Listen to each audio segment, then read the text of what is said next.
शूद्र तीनों भगवान के अंग हैं।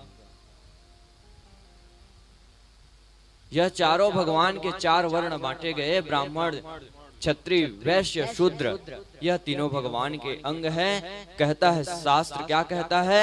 ब्राह्मणोस्य मुखमासिद बाहु राजन्य उरु तदस्य द्वेष्य पदभ्यांगुं शूद्रो अजायत। भगवान के एक एक अंग हैं।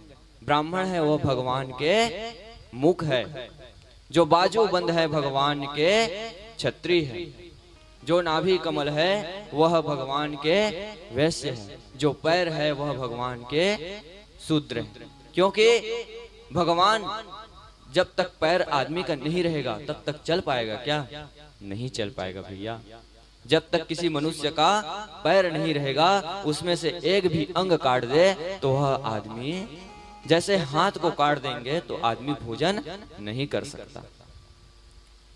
उसी प्रकार अगर हम क्षत्रिय को अपने अंग से निकाल देंगे तो वह अधमरा हो जाएगा, क्योंकि क्षत्रिय को बल देते हैं, सनातन धर्म की रक्षा, और यह जो वेद है उसकी रक्षा ब्राह्मणों को देते हैं, ब्राह्मणों को वेद उच्चारण के लिए देते हैं। उसी प्रकार वैश्य का धर्म है, जो भी व्यक्ति दुकानदारी इत्यादि करता है वह वैश्यों में गिना जाता है।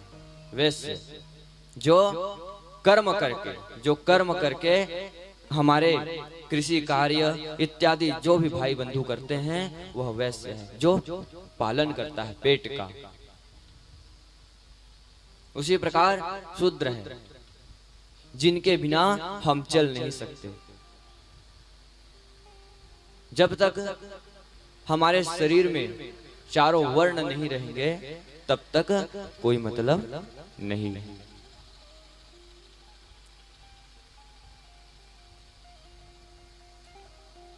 भगवान ने 4 आश्रम बनाए परीक्षित।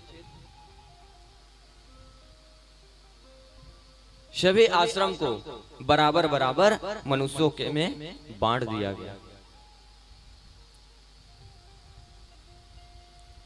पहला जो आश्रम है वह ब्रह्मचर्य आश्रम है। कहते हैं 6 वर्ष से लेकर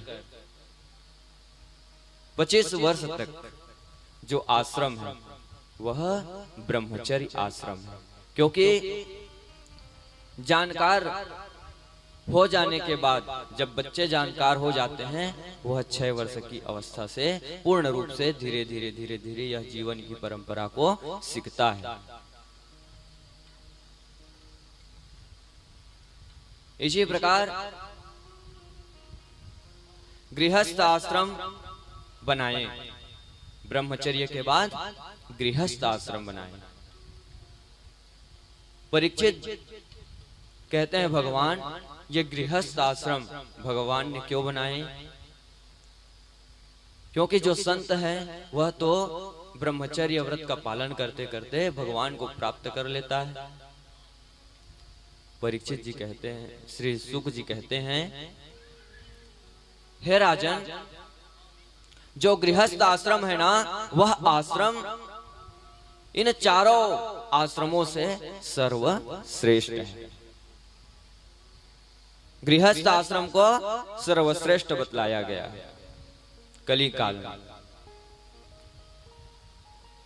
गृहस्थ आश्रम है वह व्यक्ति गृहस्थ आश्रम में ब्रह्मचर्य आश्रम का पालन करके गृहस्थ आश्रम में जब व्यक्ति आता है तो गृहस्थ आश्रम में गृहस्थ का पालन करता है, वानप्रस्थ का पालन करता है और सन्यास का पालन करता है।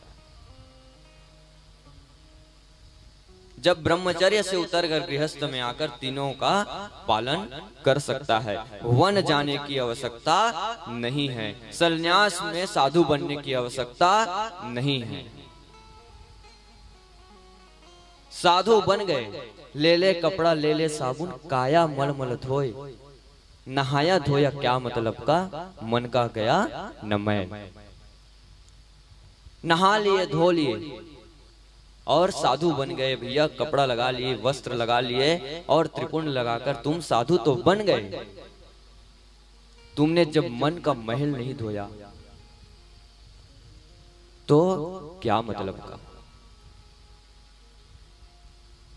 गृहस्थ आश्रम को श्री सुखदेव जी